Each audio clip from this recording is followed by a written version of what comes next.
Good morning, students. Welcome to your English class. Now, today we are going to study another grammar topic, that is gerunds. Before starting the topic, just have a look on this tree. This is the tree chart of the verb and its types.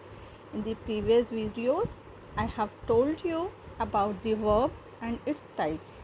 Just have a look on it again at a glance. Verb can be divided into two categories, finite verb and non-finite verb.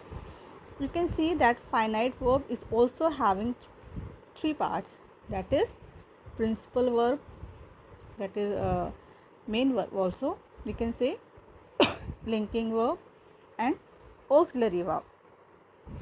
Guys, auxiliary verb can also be divided into two parts, primary auxiliary verb and modal auxiliary verb. Now the second kind of verb is non-finite verb, that can be also divided into three categories, infinitive, gerund and participle. So in this video we'll study about gerunds. Very first you have to know that what is gerund. So guys, this is a non-finite verb and it is the word that is formed with a verb by adding ing and it acts as a noun in a sentence. Just have a look on these examples. I jog every morning. Now here jog is used as a verb. What I do every morning, I jog. Okay, but see the another second example. Jogging is one of my favorite ways to exercise. Now here jogging is the gerund. It is used as a noun in a sentence at the place of subject. Now see the another examples also. Guys, gerunds can work in three different ways. Okay, it can be used as the subject, it can be the object, or it can be the object of a preposition in a sentence. Just have a look on these examples so the things will be more clear to you. See the first one, reading is her favorite pastime.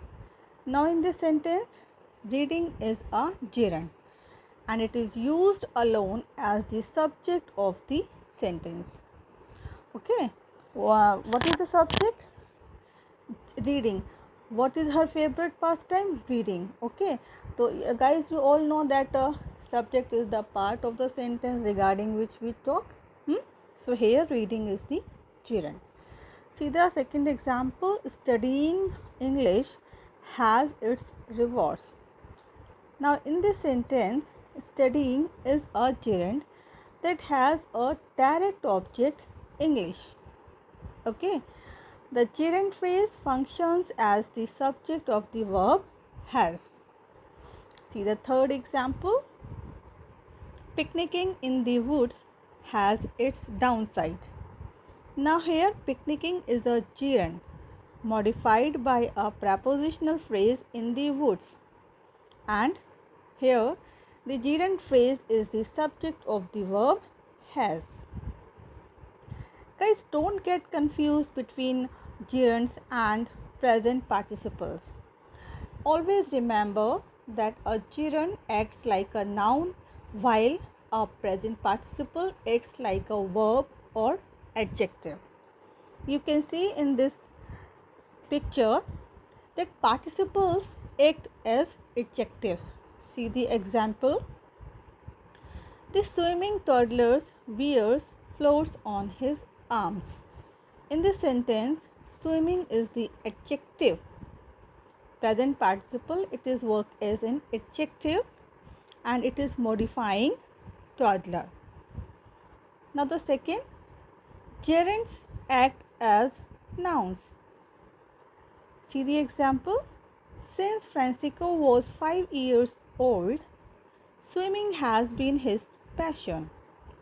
So in this sentence, swimming is the subject of the verb has been. Now guys, gerund is also function as an object of a preposition. Have a look on this example. The police arrested him for speeding. In this sentence, the gerund is speeding and it is the object of the preposition for. Alright, so guys, this is the topic gerunds and I hope that it is clear to you.